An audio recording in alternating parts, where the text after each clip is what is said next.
I don't know why I insist on doing this to myself repeatedly, because it never gets any easier, but here we go.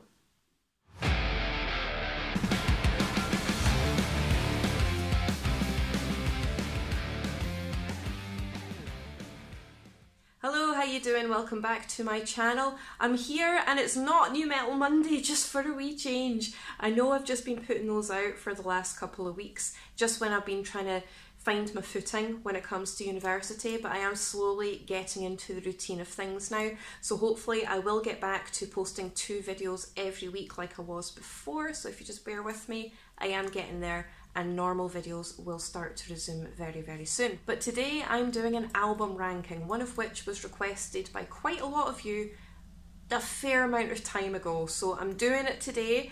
And I didn't realise how difficult it was going to be, but today I am ranking In Flames albums from worst to best. Now, when I sat down to do this, I thought, I'm going to be able to do this, no bother whatsoever, this will be absolutely fine.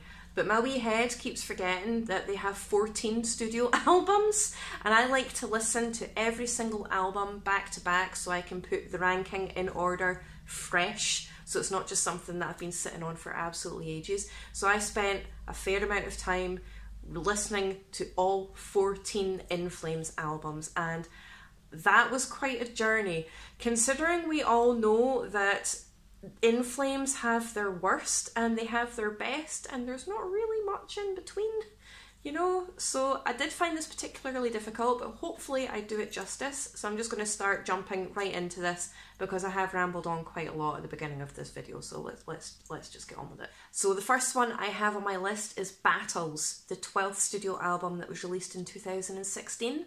I find this album quite bland and generic, and the production quality isn't the greatest on this record either. The one track that I do quite like off this album is The End, but other than that I find it quite blah and generally nothing, if you know what I mean by that. There's not really much to say about this album. It's very generic, it's very bland, it's not remarkable in any way, and apart from The End, I struggled to differentiate between the different tracks. I couldn't tell you what each track sounded like. They all kind of sounded generally the same kind of generic stuff. It didn't captivate my imagination, it didn't captivate my attention all that much at all, and it never has done, and it's not an album that I frequently revisit or anything like that. I do have The End marked on my Spotify account as a liked song, and it does pop up from time to time, but apart from that, I'm not particularly fussed for this album, and it's not one that I listen to on a regular basis. So coming in at number 14, what I believe to be the worst album by In Flames is Battles. Okay, so next up at number 13 I have Siren Charms, which was the 11th studio album released in 2014, and I think it's best described as more of an alt-rock kind of radio-friendly album. It's got the occasional guttural vocal and, you know, the odd chuggy riff here and there, but overall, nah. I'm not particularly fussed for this album either. The only track that I really enjoy from this record is Paralysed, and even then, it's not really a go-to track for me either. To be honest with you, Battles and Siren Charms were very, very close, so there isn't really much in it in terms of, you know, what I like best or anything like that. Both albums aren't albums that I regularly revisit or anything like that whatsoever. I do find them quite bland, quite generic, but Siren Charms does have a slight advantage over Battles purely because it's slightly more chuggy, but not much. So coming in at number 13, I've got Siren Charms. Okay, so coming in at number 12, I have I, The Mask, which is the 13th studio album released in 2019. And this is where you start to see the band kind of picking up the shattered remains of their old sound and trying to glue them together, but not very successfully, if that makes sense. Now, although this record isn't the greatest by any means, it certainly has a lot more life to it compared to the previous 2 albums that I've already listed. I really like the title track from this record, but I also really love the 8-bit version of this record as well. It kind of took me back to my childhood when you had all that 8-bit computer game music kind of thing on the go. So I really did like the 8-bit version of this record, but the title track Eye the Mask I quite like as well. So coming in at number 12, I've got Eye the Mask. Now the next part was actually quite difficult for me to rank because between numbers 11 through to 6, they kind of interchange for me depending on my mood, if I'm totally honest with you.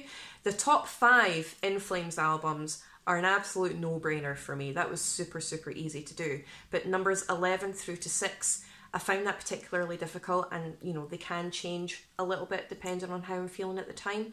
But number 11, I have the band's debut album, Lunar Strain, which was released in 1994. Now this record in particular does stand out compared to the rest of their discography because it is incredibly heavy, more so than the rest of their stuff.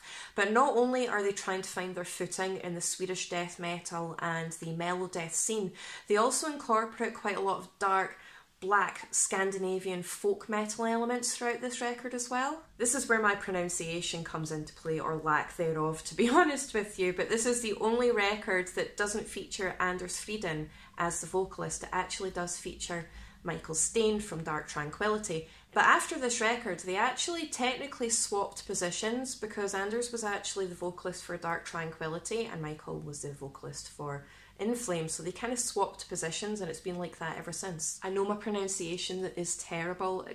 In every single video that I do, my pronunciation of things is absolutely shocking. And yes, I do tend to research these things to begin with, but my brain just doesn't allow me to do it properly. So yeah, I know, I'm sorry, I know. I do have a soft spot for this album, and this was actually the second album of In Flames that I ever discovered. I kind of went backwards a little bit because this wasn't the first album of theirs that I discovered, despite the fact it's their debut. It was actually the second album of theirs that I ever listened to.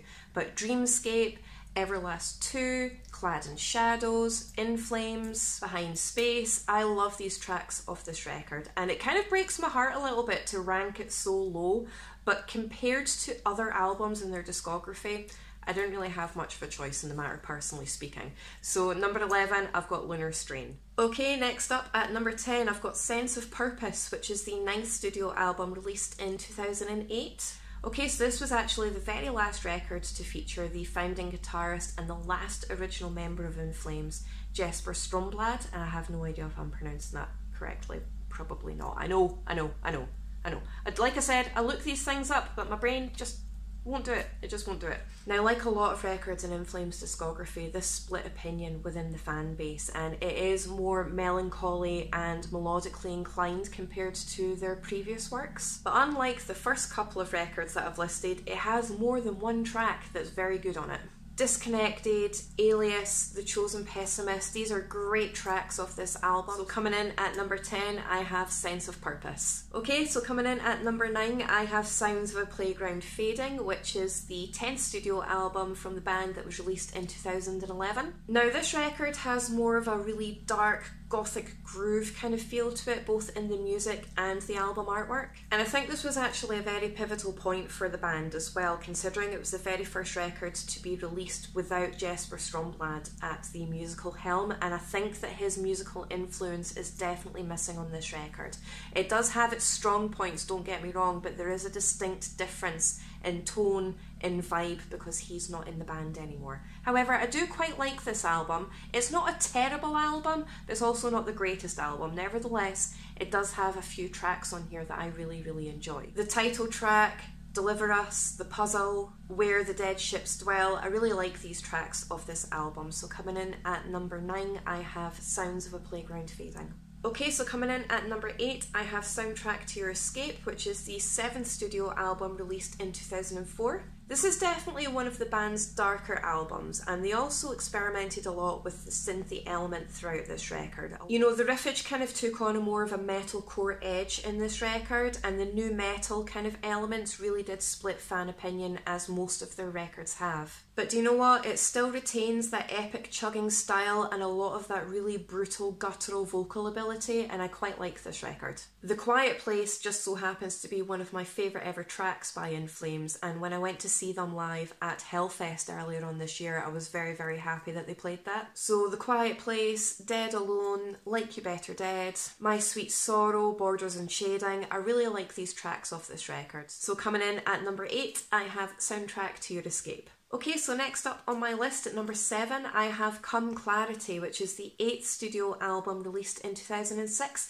and this is actually the very first In Flames record I ever listened to. So a fun fact about this album, it was originally going to be called Crawl Through Knives, and it's often cited as their strongest album since that epic 4-album run in the 90s and early 2000s. It's incredibly ferocious, yet it's really, really catchy, and it really does a great job of blending the old school melodic death metal with a more modern metalcore approach. I think this is often cited as In Flames' metalcore album, but in 2006 quite a lot of bands were doing that, and In Flames were very much at the forefront of that movement. Take This Life, Come Clarity, Crawling Through Knives, Reflect the Storm, Dead End, Leeches. I really do love the vast majority of this record, and it really does pain me to have this slightly lower down in my list. However, compared to other albums, it doesn't have a look in whatsoever. So coming in at number 7, I've got Come Clarity. Right, so number 6, I have Reroute to Remain, which was the 6th studio album released in 2002.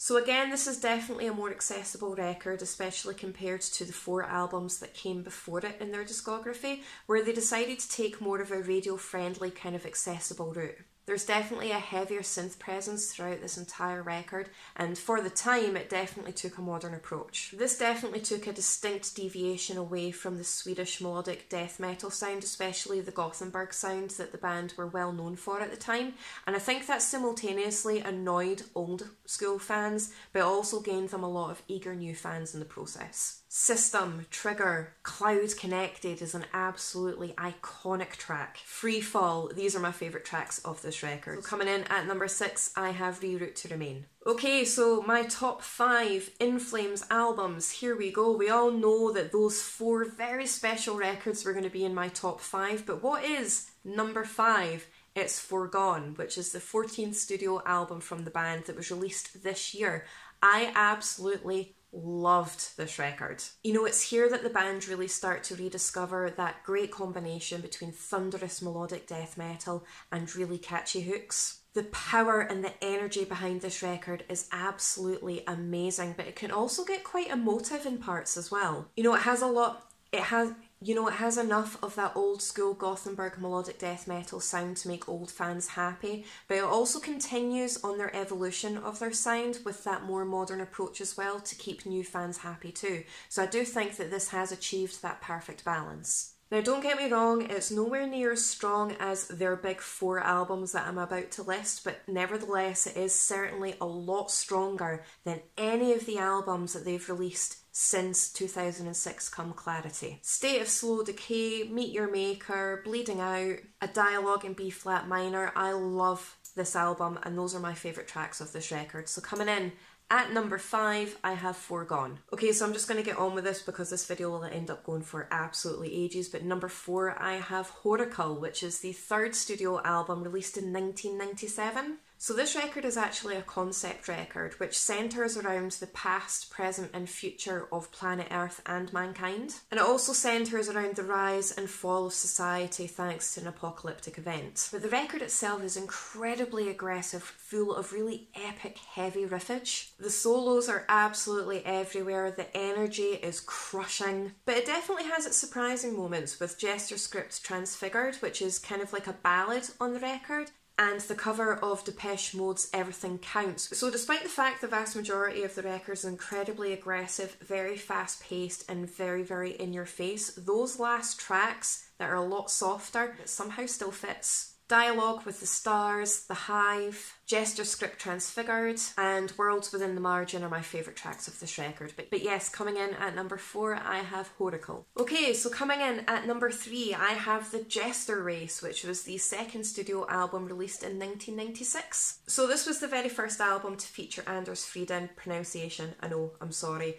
as the vocalist, and it was actually also the very first album to feature the Jester head as the band's official mascot. Now this record is very sharp and it's very concentrated, especially compared to the somewhat chaotic debut album that Lunar Strain was. This record certainly helped pave the way for that melodic death metal Gothenburg sound, and to be honest with you, it really did pave the way for melodic death metal as a genre in general. It's definitely up there as one of the classics. It's incredibly riffy, it has a lot of really cool catchy moments, and it's very dense on the atmosphere. I absolutely love this record. Moonshield, The Jester Race, December Flower, Dead Eternity, I love these tracks of this record. So yes, coming in at number 3, I have The Jester Race. Okay, so next up I have my top 2 most favourite In Flames albums, and coming in at number 2, my runner-up is Clayman, which is the 5th studio album that was released in the year 2000. This is an incredibly dark album that centres around the theme of depression and dark inner turmoil. It's at this point that the band do start to deviate away slightly from that melodic death metal sound that they were known for, and they start to experiment with various other elements. More clean vocal abilities appeared on this record, and there were quite a lot of synthy moments as well. But this record is incredibly intense, and it is often seen as their most popular record.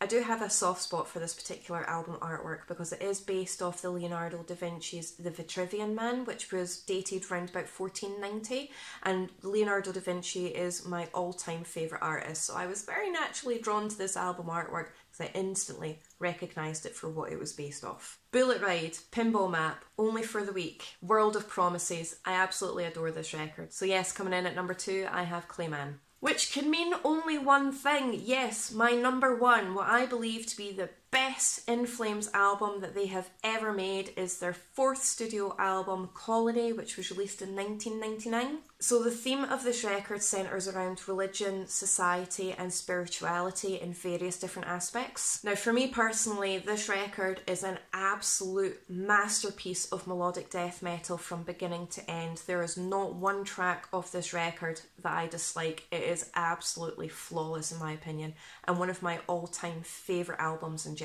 It's ferocious, it's fully packed, it's fast-paced, it's in your face, completely unrelenting. It's got a lot of really cool catchy hooks, very dense on the atmosphere, and the energy in this is absolutely solid. Like I said, I personally cannot fault this album. I absolutely adore this album. So yes, coming in at number 1, my all-time favourite In Flames record, the best in my opinion, I have Colony. That was a journey. That was so difficult. It's taken me weeks and weeks and weeks to get all my notes together and to listen to all the records on top of everything else that I do in the metal world. So I really hope you enjoyed today's album ranking. If you can let me know what you think of my ranking, and if you want to put a comment in the comment section below to let me know what your ranking is and what your opinion is, I love to hear from you guys. If you have any other requests for album rankings, please put them in the comment section, and I promise I will get round to them. I have a very, very long list of album rankings that I want to do that you guys have requested already, and I promise I will get to them. Once again, if you could like, share and subscribe, I really do appreciate all of your support as always. Once again, I apologise for my terrible pronunciation of things. I will work on that. If it changes or if it gets any better, I have no idea, but please bear with me. Thank you so much, and I will see you really soon in my next video.